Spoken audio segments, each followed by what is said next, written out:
right, so like I said, the first part of this lecture is medical terminology. It's not in your book, but it's an important aspect of the course and for the program. Essentially, medical terminology is a foreign language.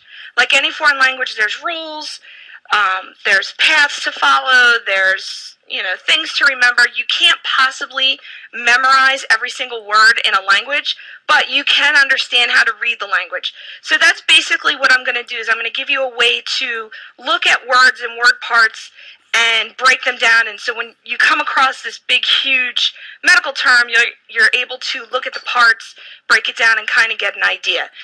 I've been a nurse for 16 years. There's medical terms out there that I have never, ever seen before. Ever. But if you can look at them and break them down, you kind of have an idea of what they're talking about. You may not know exactly what it is, but at least you know you're talking about the stomach versus the big toe or something. All right, so a little background. Most word origins in medical terminology come from the Greek or the Latin. We also take some word parts from mythology, some acronyms. Anybody know what an acronym is? Exactly. Take the letters and it creates another word.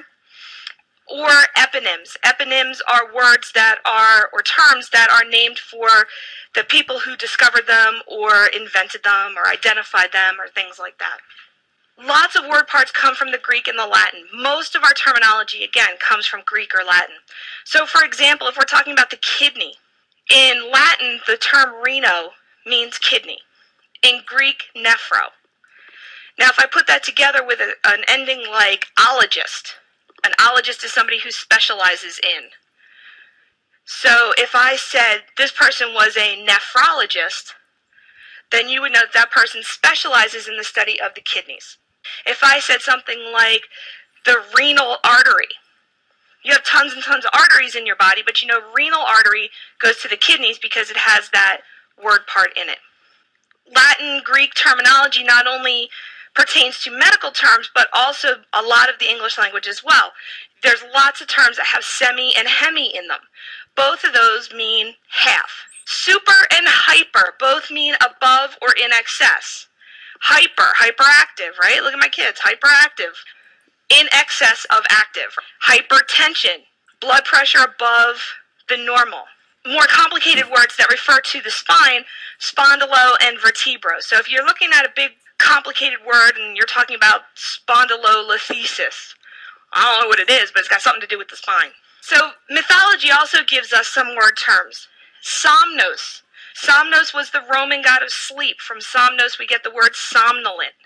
If somebody is somnolent, they're very sleepy, very difficult to arouse. Thanatos was the Greek god of death. From Thanatos we get the term euthanasia. That beginning part there, that prefix EU, means good or normal. So euthanasia literally means condition of good death. Psyche. Psyche was the Greek goddess of the mind and spirit, so lots of words come from psyche. Psychotic is one. What's another one? Psychology, psychiatric. Hygeia was a Greek goddess of health. From her we get hygiene. Hygienic. Venus was the Greek goddess of beauty. From Venus we get VD, venereal disease. It's just not fair. Psyche was psychotic, Hygeia was hygiene, and Venus got VD. Morpheus. What character do you know is Morpheus? Who's Morpheus? Matrix. Very good. Makes sense now? Morpheus was the Roman god of dreams, and from Morpheus we get morphine. Hypnos was the Greek god of sleep. So from hypnos we get hypnotic, hypnosis, hypnotherapy, and Lethe. Lethe was a mythological river that flowed through Hades. And it was said that if you touched the waters in the river Lethe, you would fall into a deep trance-like sleep. So from Lethe we get the term lethargic, which like somnolent means very difficult to arouse. Alright, some acronyms. Remember, acronyms take the first letter of each term and put them together to create a new term. Laser is actually an acronym. It stands for Light Amplification by Stimulated Emission of Radiation. TURP, T-U-R-P, stands for transurethral resection of the prostate. It's a type of surgery. It's a whole lot easier to document a patient had a TURP instead of writing out that whole big long procedure. And the next one, eponyms, are terms that get their name from a person or a place. And it's usually the person that first discovered it or the place it was invented or identified.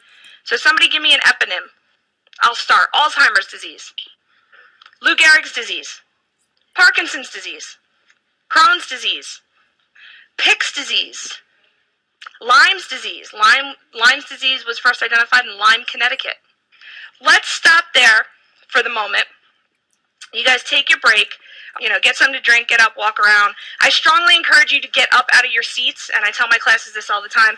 Get up out of your seats because you're in these seats all day. 20 minutes.